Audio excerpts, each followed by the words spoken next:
वाशिम जिल्ह्यातील मानोरा शहरात चोरीची धक्कादायक घटना समोर आली आहे. लहान मुलाचा आड घेऊन नागरिकांचे लक्ष विचलित करत चोरी करणारी महिला अखेर पोलिसांच्या जाळ्यात अडकली. मानोरा येथील चुन्नू मुन्नू कापड दुकानात एका महिलेने 44,000 रुपये आणि मोबाईलवर डल्ला मारला. विशेष म्हणजे ही महिला लहान मुलाचा वापर करून लोकांचे लक्ष दुसरीकडे वळवत होती.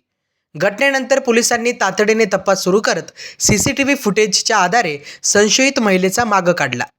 काही तासांतच वाशिम शहरातील सिव्हिल लाईन परिसरात तिला ताब्यात घेण्यात आलं. चौकशीत महिलेने चोरी केल्याची कबुली दिली आणि तिच्याकडून संपूर्ण 44,000 रुपये आणि मोबाईल जप्त करण्यात आला. रोहिणी उर्फ शीतल भास्कर शिंदे असे अटक करण्यात आलेल्या महिलेचं नाव आहे. ती गर्दीच्या ठिकाणी अशाच प्रकारे चोरी करत असल्याचेही समोर आले.